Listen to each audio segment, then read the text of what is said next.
Welcome back to Zion's Redemption Radio Network. Today we're going to be reading part 1 of chapter 8 of the Church and the Priesthood. The title of the chapter is 20 Priesthood Laws and Evidences.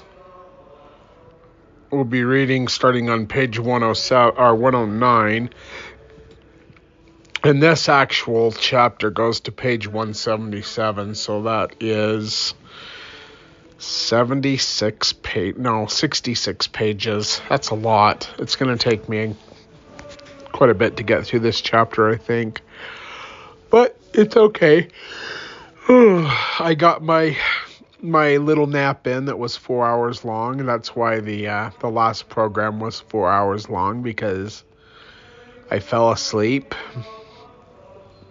And the reader program just kept on reading to the end and then going back to the beginning and starting over again.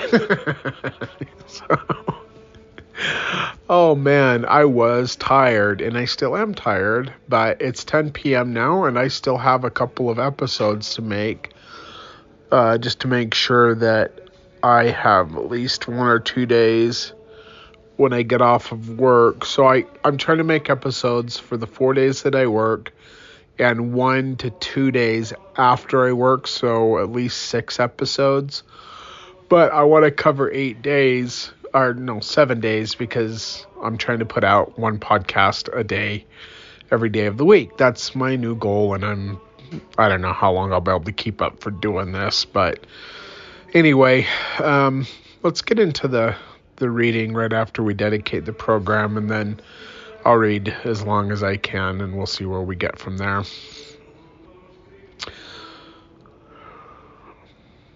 O God, the eternal Father, we come before thee in the name of thy Son, Jesus Christ. We ask thee, Father, to forgive us of our sins and our transgressions, that we might have thy Spirit to be with us, that we might be led in thy ways, receive inspiration, revelation, and confirmation of the Spirit as we study these details out as part of the restoration, to try to understand the truth of these matters. We love thee, Father, and we ask for thy blessings to be upon us. And we say these things and ask for thy blessings in the name of thy Son, Jesus Christ. Amen.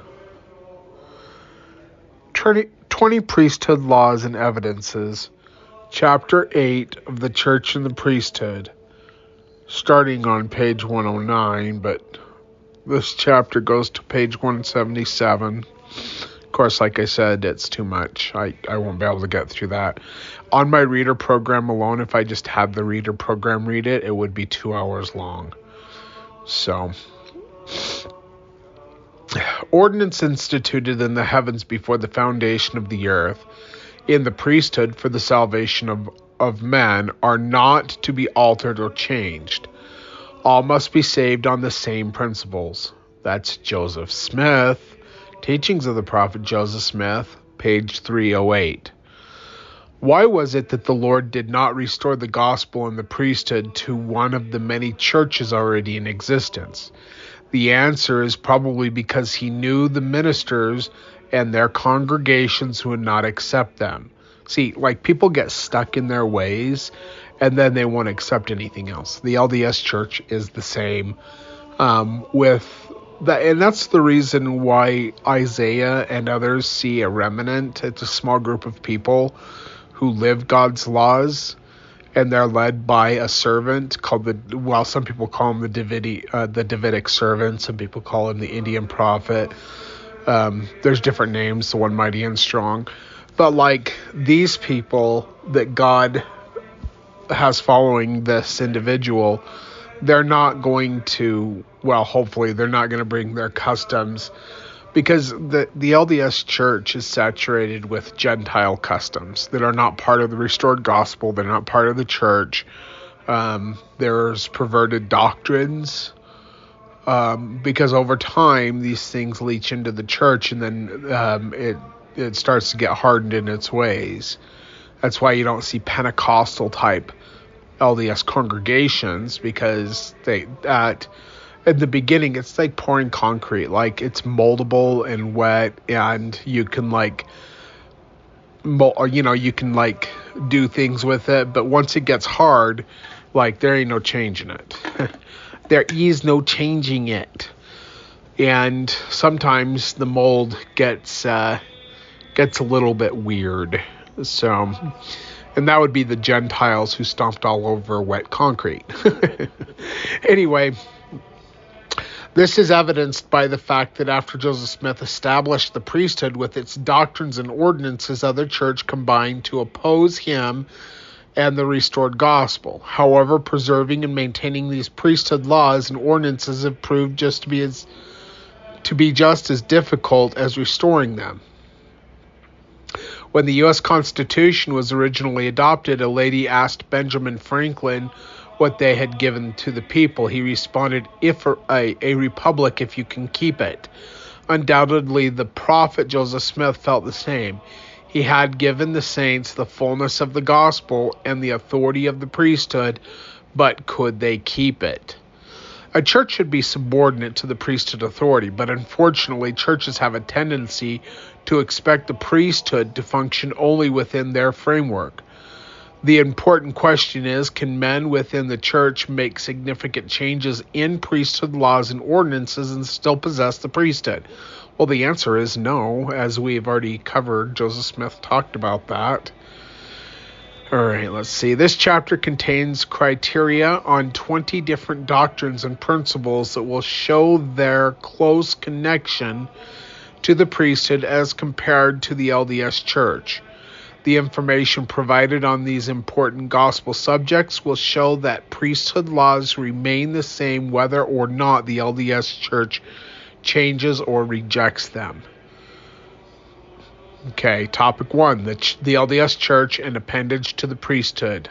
Number 2, common consent. Number 3, missionary work. Number 4, the garment of the priesthood. Number 5, gifts and powers of the priesthood. Number 6, the ordinances of the priesthood. Number 7, rebaptism. Number 8, conferring and ordaining to the priesthood. Number 9, celestial plural marriage. Number 10, Babylon versus Zion. Number 11, united we stand, divided we fall. Number 12, the persecuted and the persecutors. Number 13, deceptions and delusions. Number 14, race restrictions. Number 15, use or loss of keys of the priesthood. Number 16, the LDS Church and the kingdom of God. Two different things. Number 17, kings and queens. Number 18, the first and second comforters.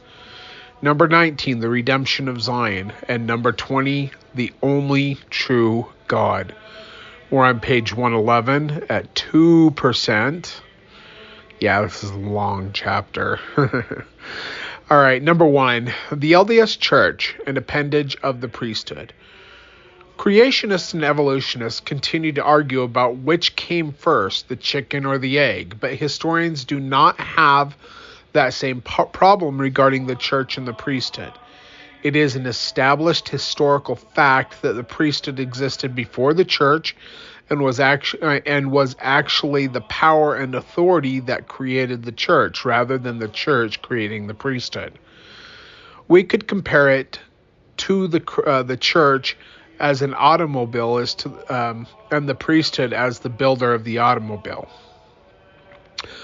That which is created is not greater than the creator. Further, the Lord explained, quote, "The offices and elders and bishop are necessary appendages belonging unto the high priesthood."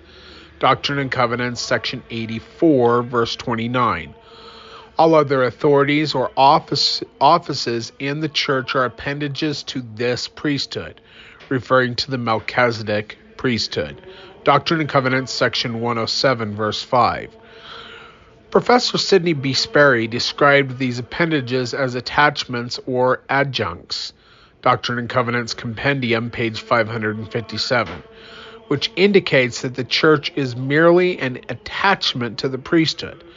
Daniel Webster defined appendage as any subordinate or external organ or part such as a branch of a tree or the tail of a dog. Webster's New World Dictionary. Thus, all church offices, and auxiliaries are merely appendages to or attachments to the priesthood because the priesthood is the greater power. Charles Rich added that pertaining to sealings and endowments, we understand that the priesthood is greater than the temple. Journal of Discourses, Volume 19, page 163. Thus it follows that since the church is created by the priesthood, it too is an appendage of the priesthood. We live in a day when the LDS church membership is considered to be more important and greater than the priesthood. Men worry more about the church membership than they do about priesthood laws and principles, which should be their utmost priority.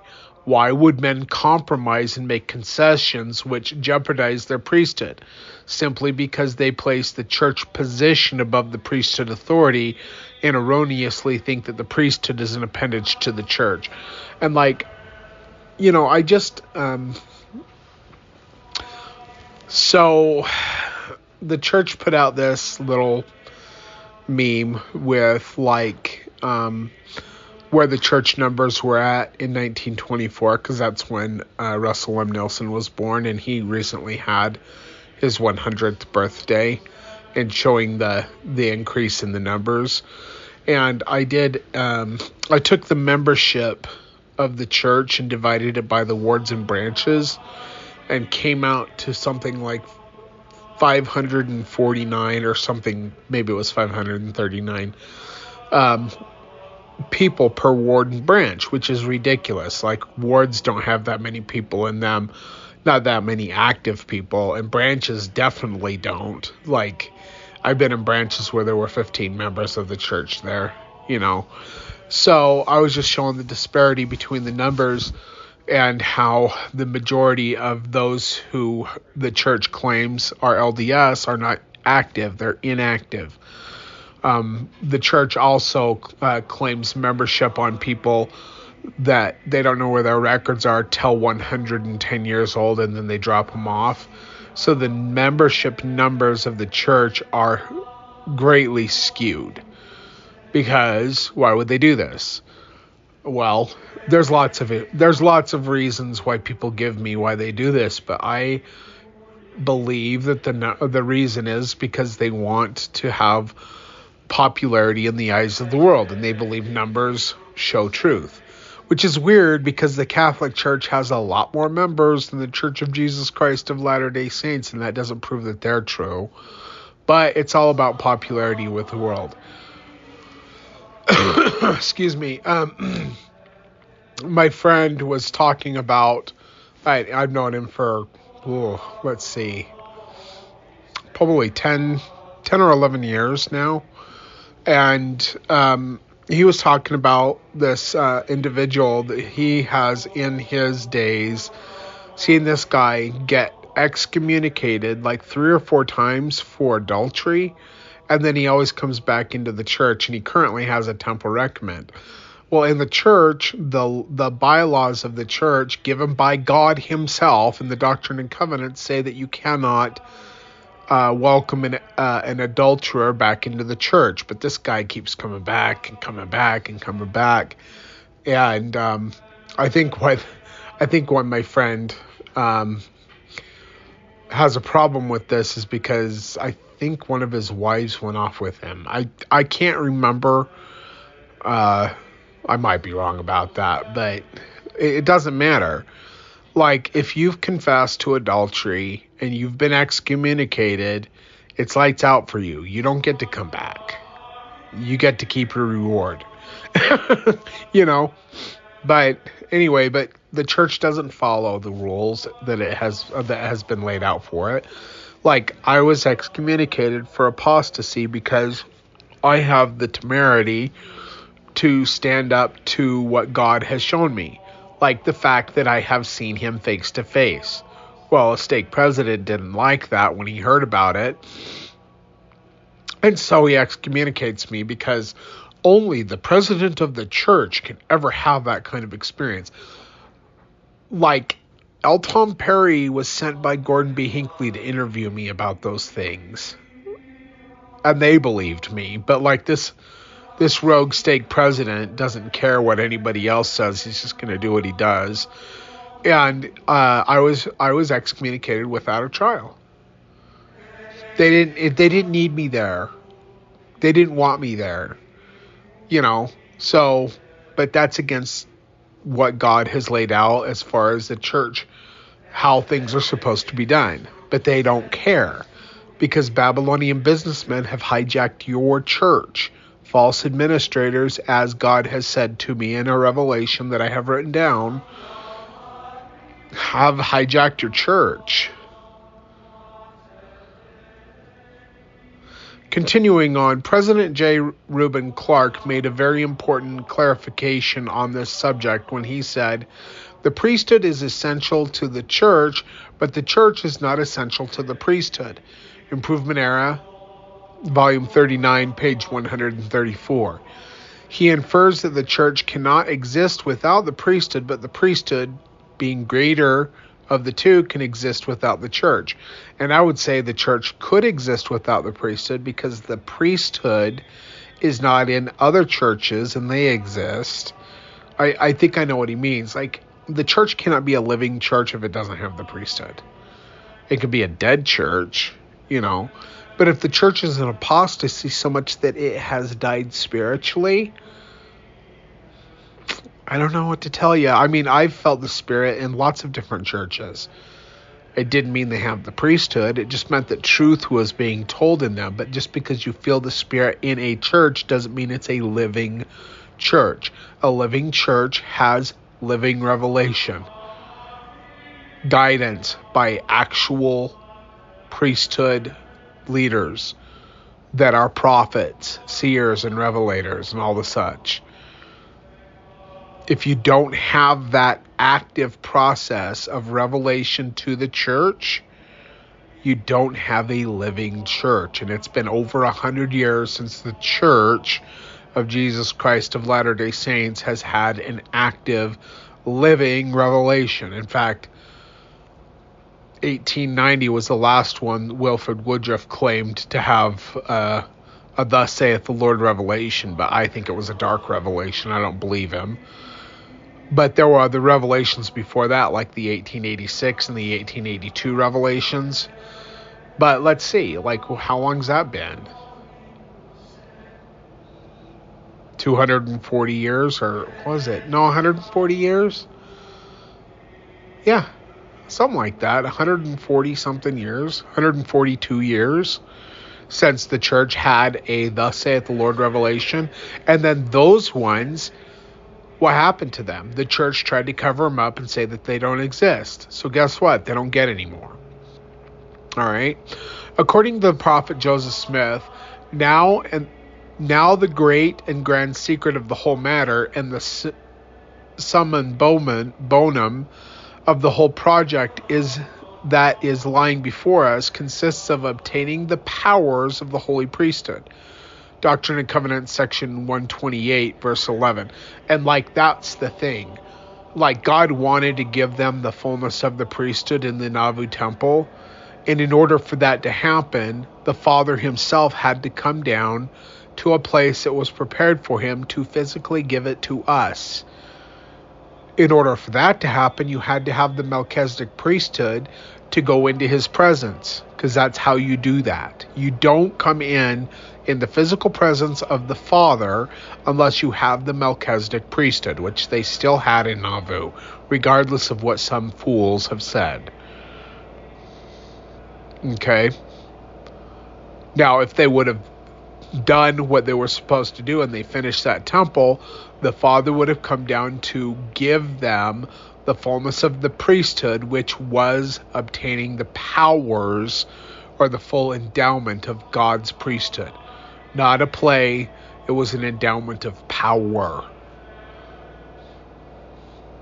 That was what was supposed to happen in Nauvoo if they were obedient. But they were told that if they were not obedient, they would be rejected as a church with their dead. Okay? Continuing on with the reading. And from Heber C. Kimball, we receive the priesthood and power and authority if we make a bad use of that priesthood, do you not see that the day will come when God will reckon with us and he will take it from us and give it to those who will make better use of it?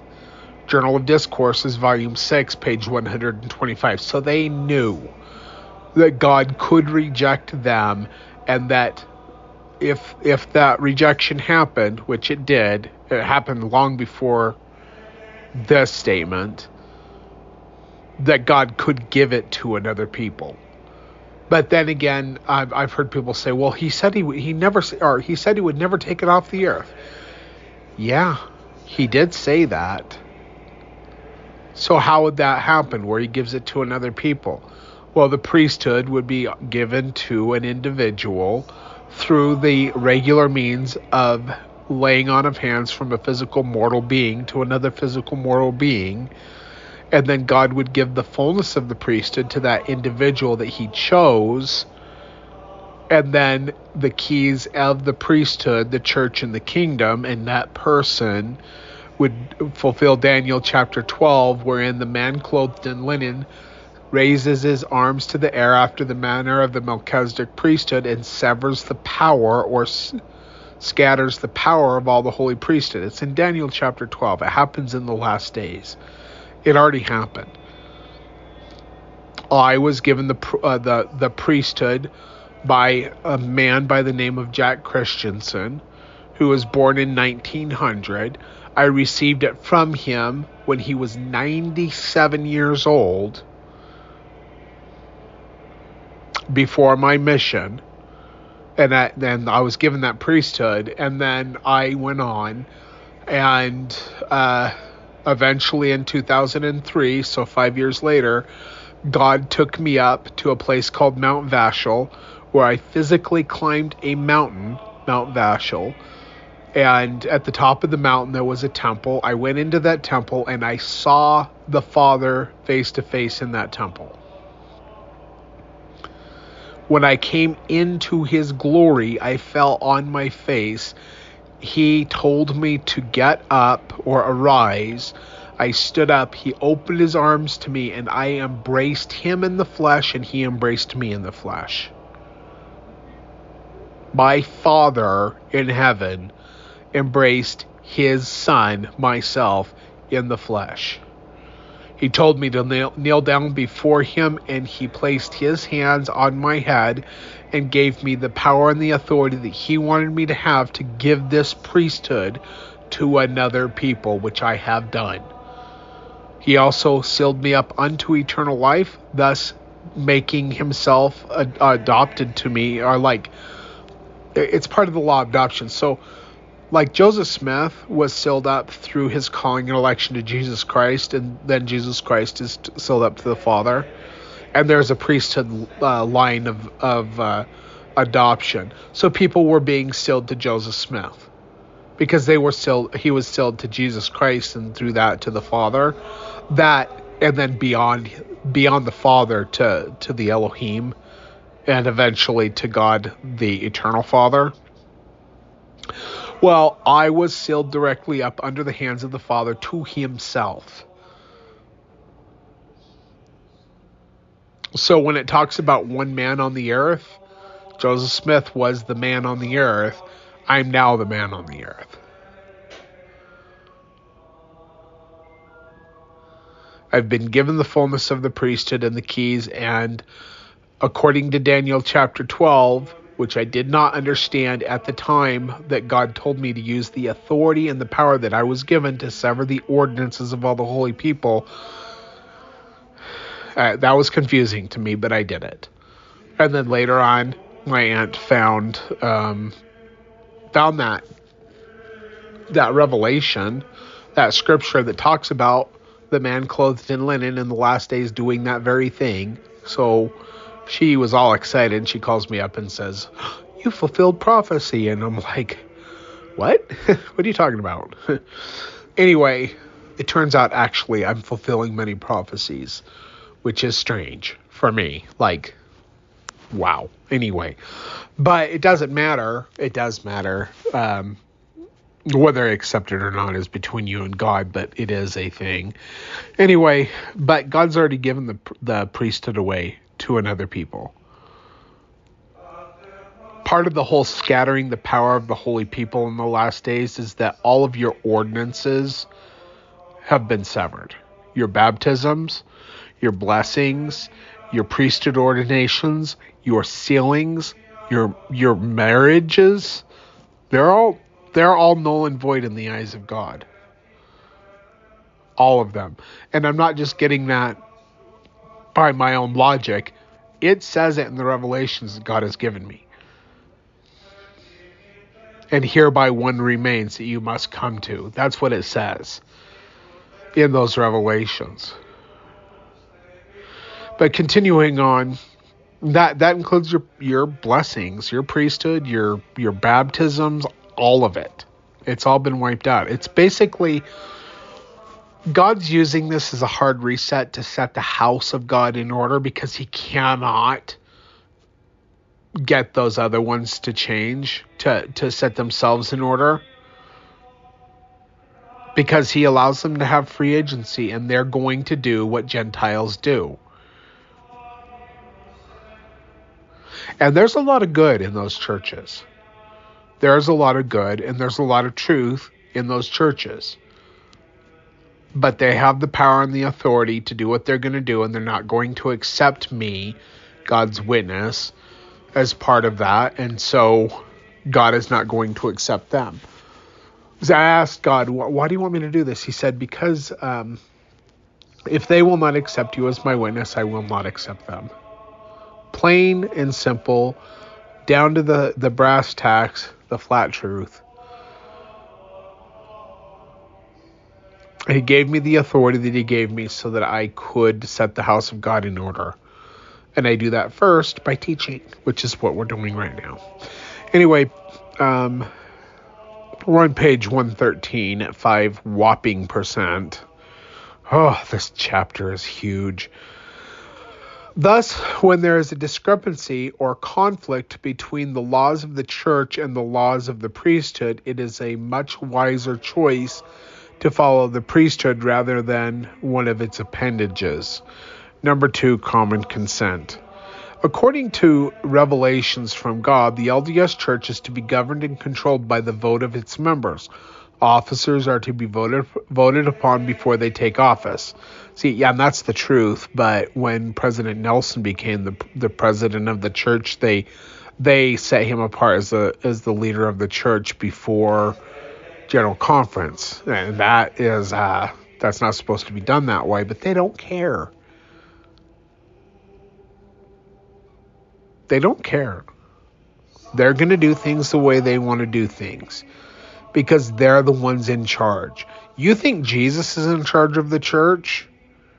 You better think again.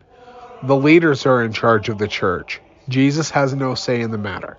They have taken away the church from Jesus. They do not go to him to find out what his will is, and he doesn't talk to them, because when he told them what his will was, they ignored him and they rejected it and they lied about it. And do you think he's going to come back? And he's suffered with them a long time, but he's done. Okay, that's why Doctrine and Covenants, section 85, Jesus foresaw this, and he said to Joseph Smith that he would have to send one mighty and strong to set the house of God in order. Doctrine and Covenants, section 85. Go read it for yourself. While that man who's called and appointed is destroyed by the vivid shaft of lightning. Well, who's the one that's called? Well, he's the leader of your church. He tries to set it in order in his own image, and eventually he's destroyed for that. All right. I've heard that Heber J. Grant was killed by being struck by lightning, but I don't know if that's true or not. But because God can take somebody out whenever he wants, right? That's why I know this is a tangent, but I've always wondered, why in the world does God want us to do his bidding? Like Nephi had to kill Laban. Why couldn't God just make him have a heart attack or something? See, there's things I don't understand. I just don't get some things. Even though I've been given all this knowledge and all this whatever, I still question some things. But anyway, continuing on. In April 1830, the Lord clearly explained, quote, "No person is to be ordained to any office in this church where there is a regularly organized branch of the same without the vote of that church." Well, that's interesting. Okay, Doctrine and Covenants, section 20, verse 65. And 3 months later, the Lord further stated that all things must receive the vote of the people, which would include doctrines, revelations, etc. Yeah, and like they say that the 1882 and the 1886 and the other dark revelations that I don't accept at all, they say, well, they're not in the church archives. Like, we didn't accept those. Well, you never even presented them to the people so that they could vote on it. You hid them. Which is why you're in further condemnation than, whatever. Anyway, the church hides these things. They always have hidden these things. And all things shall be done by common consent in the church by much prayer and faith. For all things you shall receive by faith. Doctrine and Covenants, section 26, verse 2. See also Doctrine and Covenants 28, verse 13. As an example of this procedure, let's review the history of the Articles of Faith. In March of 1842, Joseph Smith responded to a letter written to him by John Wentworth, the editor and owner of the Chicago Democrat. Wentworth wanted to know a brief history and the beliefs of the Mormons. Included in Joseph Smith's lengthy response were what has become known as the Articles of Faith, which has become the most published document of beliefs of the Mormons. Millions of copies of these articles have been published in a variety of formats. However, it wasn't until General Conference of 1890 that they were actually voted upon and adopted as official doctrine of the church. Page 114 at 7%. Monday, October 6, 1890, Bishop Orson F. Whitney first read the Articles of Faith, which included a declaration of the church members that they believed in obeying, honoring, and sustaining the law. While the article had been part of a Mormon theological literature for half a century, it seemed a convenient time to sustain them as the official rule of conduct for the church. This was done on a motion by Apostle Franklin D. Richards, and you can read about that in the Solemn Covenant by B. Carman Hardy, page 135. So, they didn't adopt that until, the church was being persecuted by the government. That's interesting. Anyway, ironically, the same conference, plural marriage, was voted out, while just 38 years before, in 1852, it had been voted and sustained as a true doctrine of the church. Hence, both good and bad men, true and false doctrines can be accepted or rejected by the vote of the church members. But I thought that the church leaders would never lead the church astray. That's interesting. When President Nelson says that, the children of LGBT people can't be baptized, or go on missions or whatever. I don't know. Hold on. Emmett, what are you doing? Turning the lights on. Why? I'm sitting here doing this. Okay, I didn't know You didn't know that you couldn't hear me talking? Yeah, but I didn't know you were using that. Seriously, Emmett? Uh-huh. Go to night. Okay. It's 10:35. The now 19-year-old bum that lives in my basement. Say hi, bum. Hello. You have to say hi louder. They can't hear you. Now he's coughing. Cough. Anyway, he turned off the lights on me. It's 10:36 p.m. here, so. All right, all things in the church must be done by common consent. This makes the people, men and women under God, the rulers of the church. The responsibility and work of the church are not only for but by the people as a whole. And that comes from Priesthood and Church Government by John A. Witso, page 234. Elder Bruce R. McConkie explained the consequences of common consent. Quote, "There is, of course, the democratic principles of common consent, whereunder the people may accept or reject what the Lord offers to them. Acceptance brings salvation. Rejection leads to damnation. Doctrinal, I love making the voices. Doctrinal New Testament Commentary by McConkie, Volume 1, page 538.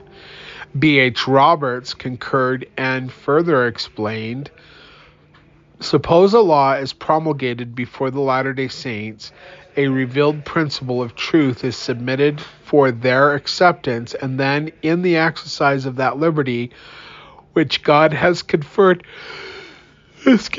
upon his church, they reject it. The question is then asked, what remains?"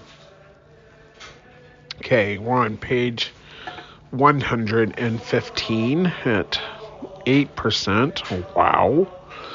Why the truth remains. The action of the church has not affected that in the least. It is just as true if the church had accepted it.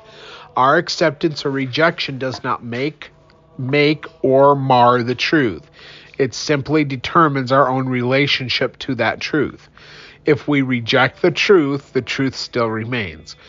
That's why you're not supposed to just present something in conference and then get a sustaining vote on it right away. You're supposed to actually let the people ponder over things and then go back and by common consent either accept it or reject it.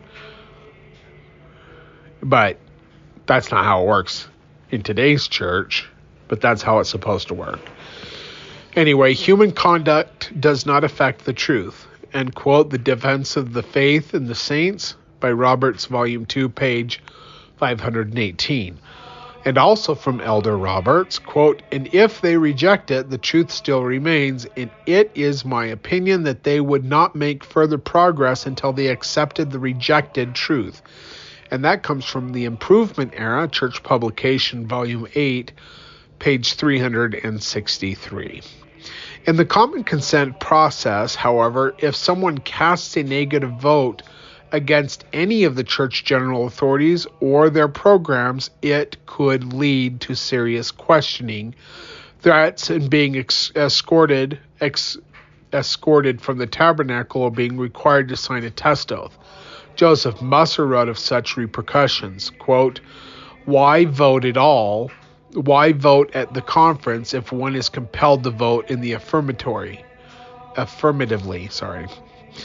If all things are to be done by common consent, how then can a few be singled out and forced to sign a statement of acceptance without qualification or explanation?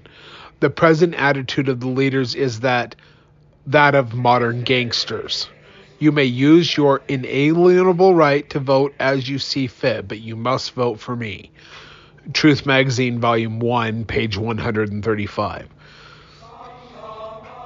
Unfortunately, those who have voted for eternal and unchangeable principles, ordinances, and laws of the priesthood, and would not compromise, have been excommunicated from the LDS Church. Church members find themselves in a precarious position. Do they sustain the gospel of the priesthood or the gospel of the church? One cannot help but wonder what would have happened if, by common consent, church members had voted not to make changes in doctrine and ordinances. So we're on page 116 at 10%. In our 11th article of faith, we claim the privilege of worshiping God according to the dictates of our own conscience and allow all men to do the same privilege, except if you are a Mormon and voice a negative vote. Church members can vote by common consent for changes in ordinances and doctrines and policies, and the majority vote will stand. However, man holding the holy priesthood has no voting privileges for or against priesthood laws, and ordinances that are eternal and authored by the Lord himself. He must conform to these priesthood laws or else prove unworthy of the priesthood and risk the loss of it. Therein lies a significant difference between common consent in the church and predetermined eternal priesthood laws. Number 3, missionary work. When Jesus began his ministry, he called others to go with him as missionaries. He told them, "Provide neither gold nor silver nor brass in your purses, nor script for your journey." And script, that's cash money, I believe. Matthew chapter 10, verses 9 through 10. Luke recorded, "And he said unto them, Take nothing for your journey, neither staves nor script," cash money, I think. That might be... Well, let me just see right here. Define script. Script, a provisional certificate of money subscribed to a bank or company, a certificate entitling the holder to acquire possessions of certain whatever, a provisional certificate of money subscribed to a bank. Okay, that's what a script is. That's from the Oxford Dictionary of English and the New Oxford American Dictionary. Yep, so that's what that is. Take nothing for your journey, neither staves nor script. I think I know what a stave is, but I'm just interested to see what the dictionary says. A vertical wooden post or plank in a building or other structure. A set of 5 parallel lines on any... Well, that's not it. It's basically just a wooden staff. But I can't take my staff with me? But I love my staff. Neither bread nor money. Oh, yeah. Well, why would he say money in script?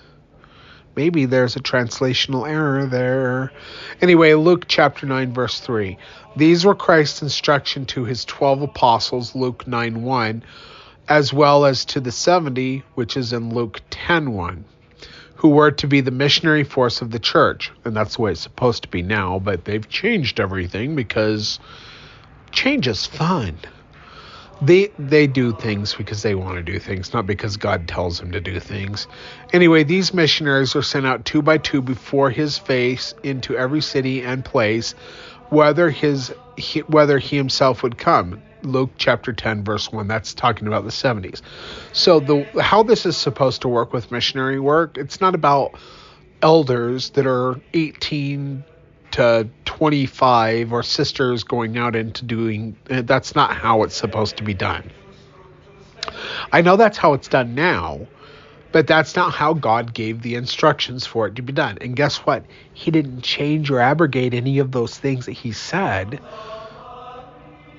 What is supposed to happen is fully grown men who are called to the office of the 70, who are not high apostles or high priesthood holders.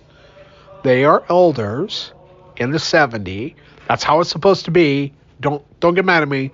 You can actually go back and read or listen to the episodes I've done on the 70, and I laid out perfectly. If you can't figure it out after you've looked at the transcription of those things that I did, my podcasts and all of that, then I don't know what to tell you. But the 70s are supposed to be fully grown men who are well versed, who are set apart to be traveling 70 apostles. Yes, they're apostles, to go out and do the work of the ministry, and they are supposed to go before the 12 traveling apostles, who are not supposed to be high priests, who are not supposed to have a home where the church headquarters is, and they're supposed to go out and do the things. They're not supposed to be Babylonian businessmen sitting on councils and boards making money hand over fist for being part of Babylonian type organizations. Like, if you're a high priest, like the first presidency, they're called to be high priests. The apostles are supposed to be elders. They're supposed to travel. Same with the with the 70s. The presidency of the 70s are high priests. They stay where they're at. They direct the work from headquarters, basically. But the 70s under them in the different quorums all the way down, they're supposed to be elders who are traveling apostles. They're 70 apostles. They go out and they prepare the way for the Council of the 12 to go and teach the people. But apparently that's not acceptable to the Gentile church, so they change a thing and they do what they want. In our dispensation, as the first LDS elders began returning home from their missions in the April of 1832, the prophet Joseph Smith received a revelation, Doctrine and Covenants, section 84, and we're on page 117 at 11%, that seemingly consisted of two parts, the first of the holy priesthood and the second on missionary work. However, the introductory paragraph for that section states the prophet designated it a revelation on the priesthood, which essentially means that both parts pertain to the priesthood. From verses 6 to 42, it discusses the holy priesthood, and from verses 61 to the end, which is verse 120, it specifically discusses missionary work. In this revelation, the Lord reinstituted the program of traveling without purse or script, as did the ancient apostles. Therefore, let no man among you, for this commandment is unto all the faithful who are called of God in the church unto the ministry. From this hour take purse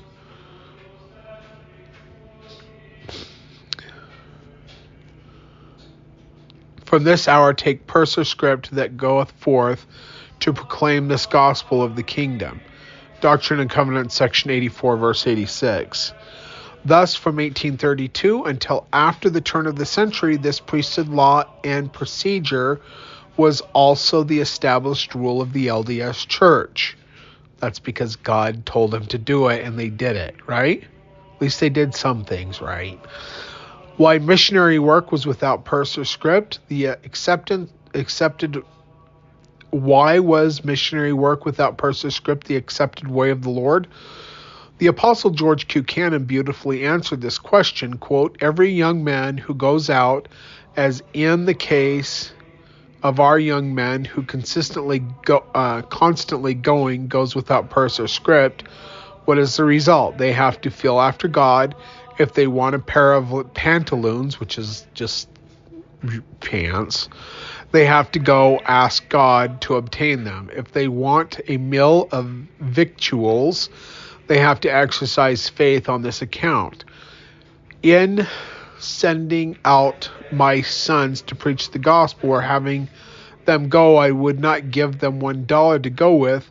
And while I am on the subject, I will say the father who gives his sons money to go and preach the gospel does them a great injury. Does them the greatest injury he can do.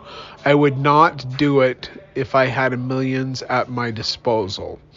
I would not give them $1. Let them go out and fill after God and obtain a knowledge of God through faith and through mighty prayer.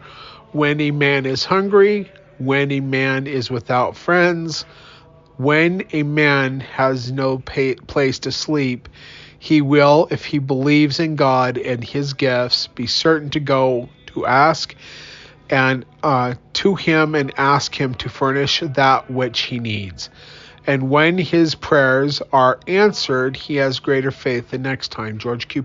Cannon, Journal of Discourses, volume 24, page 345 and 346. So all like George Q. Cannon here, he, let's see here.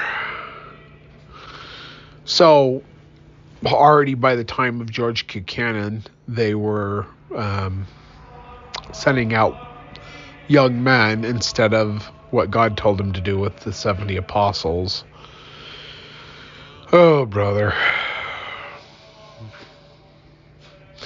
I can say one thing about this though. I mean, I've been homeless a number of times.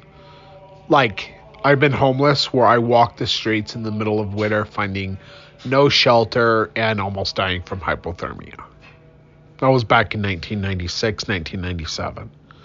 After my conversion, my roommates kicked me out because they did not like the LDS church, and the LDS church did nothing to help me at all, even though for my acceptance of Joseph Smith, I lost my place to sleep in December of 1996 in Davis County, Utah. I was homeless all the way through December into January.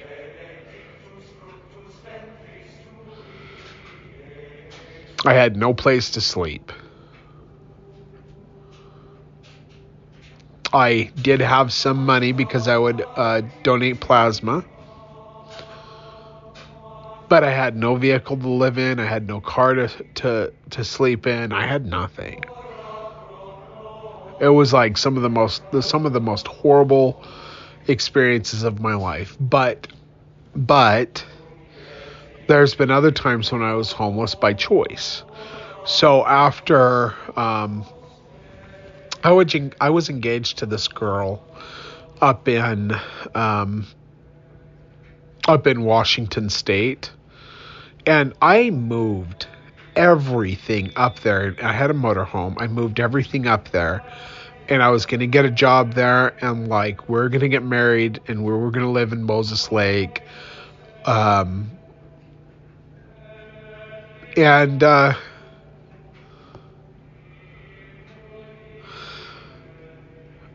parents decided that I was not good enough for their daughter. Surprise, surprise. And even though at this time I was like, I was a truck driver, like I had like a lot of experience, and I could have gotten a job up there, whatever. I was on unemployment because the oil field went bust when I moved up there, which is the only reason I didn't have a job at that time. And things fell apart and broke my heart, like, completely. Yeah, it broke my heart completely. Anyway, after some severe suicidal ideations, I packed up my stuff and put it in storage, and I drove my car to Florida because I needed to go to the beach. I was like, I just need to get away from all this. The happiest place that I ever, even though it was during a time of a lot of abuse, for me, I was 10 years old. I lived in Okinawa, Japan. I loved it there.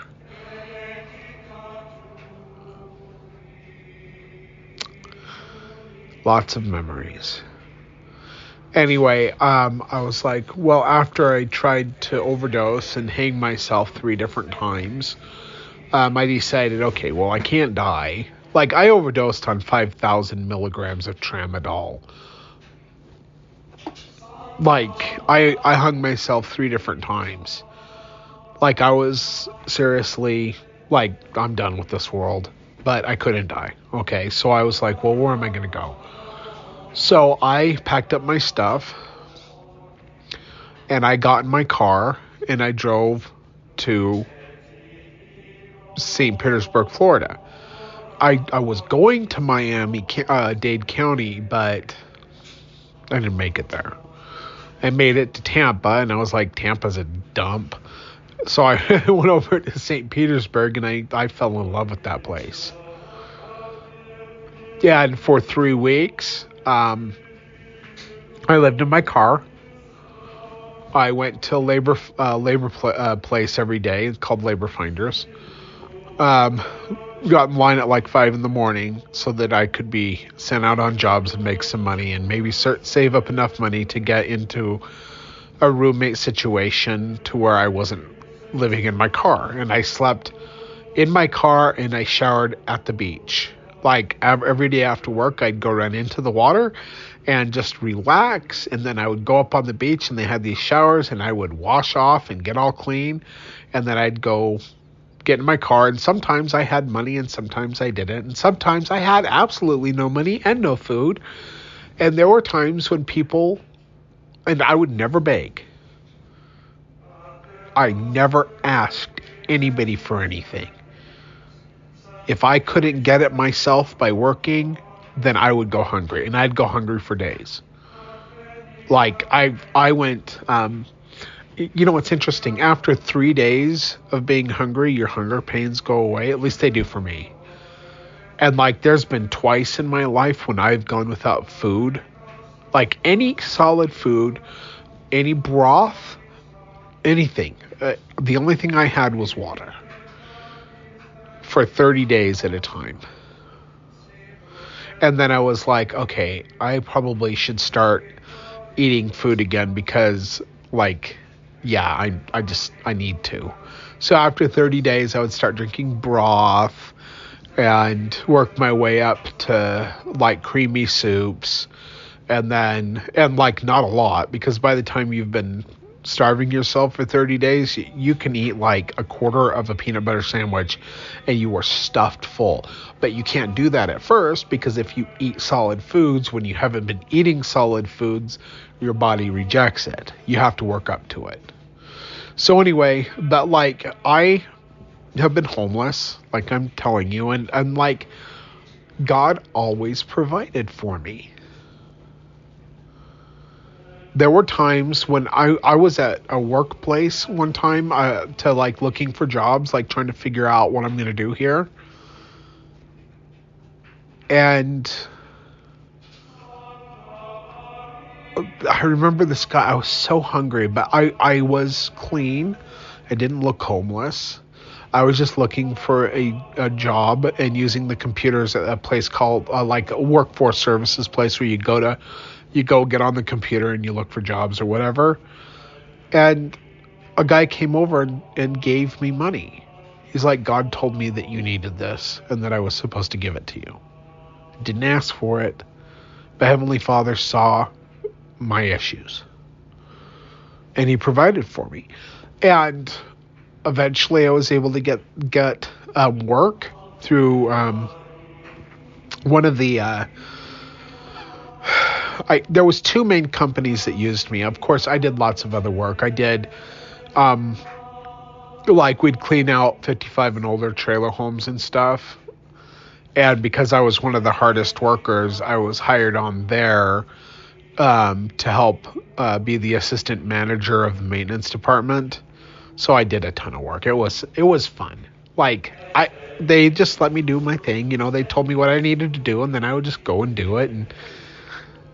And because I worked at that place, people die. They come down from West Coast Florida. People come down from like Wisconsin and Minnesota and Illinois, Michigan. And they come down to West Coast Florida, and then people die in Florida, and then their families don't want to come get all their stuff, so they just abandon it, and then you have to evict dead people out of their homes, and then you have to get rid of all their stuff, and like, nobody wants their stuff because all the thrift stores are completely packed full, and so most of it goes to the dump. But people like me, that is the assistant manager, they can do what he wants with the stuff that is, that has been abandoned. Like, I had antique furniture, and like, I got into this roommate situation where there was 6 people in a 3-bedroom place because they were all bums, and one by one they all left, and I was left living in this 3-bedroom place for $600 a month that was a mile from the beach and a mile from downtown and had no furniture in it. Like, because these other people took their junk with them, that trash junk. Like, the place was built in 1919. It's, nice old place, but it was nice. I liked living there. Anyway, but because I was the assistant manager at this place, I was able to have nice furniture. Like really nice furniture. Like antique furniture. And just everything was nice. But God provided for me. Like he put me in the situations he needed me to be in. Oh, wow. I just realized we're at an hour already and I'm only at 13%. Let me get to 15% and then we'll end the program for today. And I guess I'll just do 15, 30, 45, whatever it is. What is 15% divided by 100? What is that? I have no idea. There's going to be a lot of episodes of this program, apparently, for this chapter. Anyway, gradually, however, parents began sending a little money to their sons in the mission field. Then came programs for elders, quorums to set up missionaries' funds to assist the missionaries. Eventually, rules were instigated that new missionaries had to have a certain amount of money to enter the mission field and also have proof that he could be sustained by a specific amount of money while he was a missionary. What a complete change in the financial arrangement for missionaries. And you know what? Like, I understand that the way I went as a missionary wasn't the way God does. Like, I didn't know at the time. No, I think it was like $300 a month that my grandparents had sent in every month for me to stay in the mission field.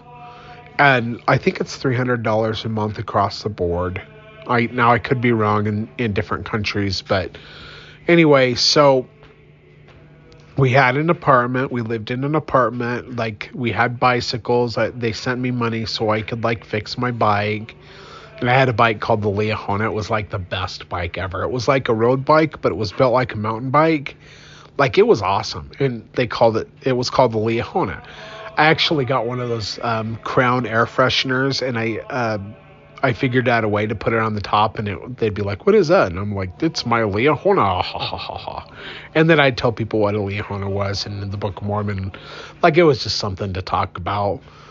And I had a great time on my mission, and I learned a lot, and, I was also very sick during my mission, so, but I should never have gone out at all if people were following the rules and the instructions that God had given.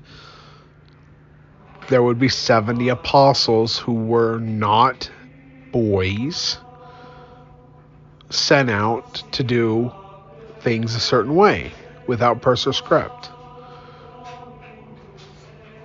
But nevertheless, I did learn a ton on my mission.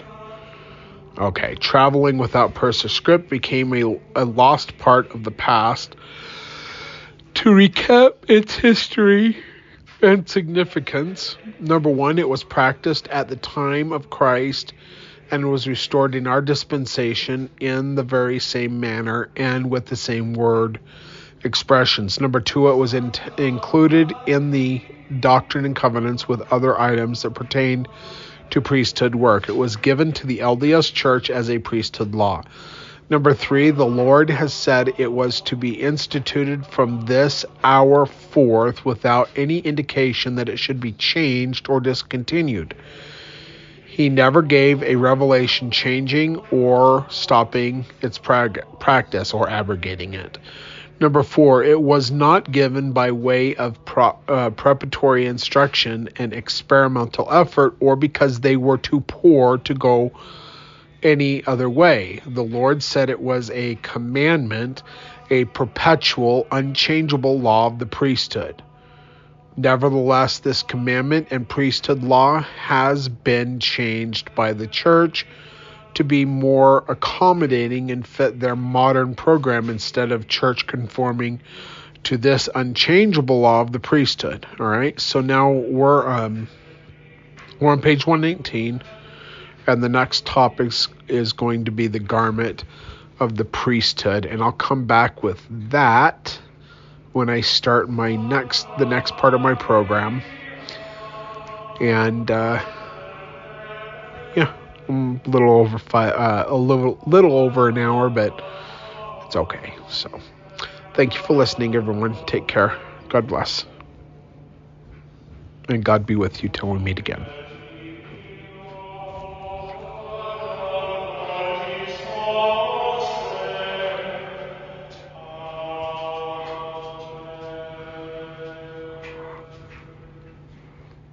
In the dynamic world of programmatic ad buying, Viant is your ultimate CTV partner. Target with precision. Buy with confidence. Viant empowers you with AI-driven technology that reaches your audience where they engage most, ensuring your message hits home. And the campaign results? Transparent, thanks to Viant's advanced measurement suite. For media buyers who demand the best, Viant delivers. Viant, elevate your CTV campaign performance. With the Lucky Land Slots, you can get lucky just about anywhere. This is your captain speaking. We've got clear runway and the weather's fine, but we're just going to circle up here a while and get lucky. No, nothing like that. It's just these cash prizes add up quick. So I suggest you sit back, keep your tray table upright, and start getting lucky. Play for free at LuckyLandSlots.com. Are you feeling lucky? No purchase necessary. VGW Group. Void where prohibited by law. 18+. Terms and conditions apply.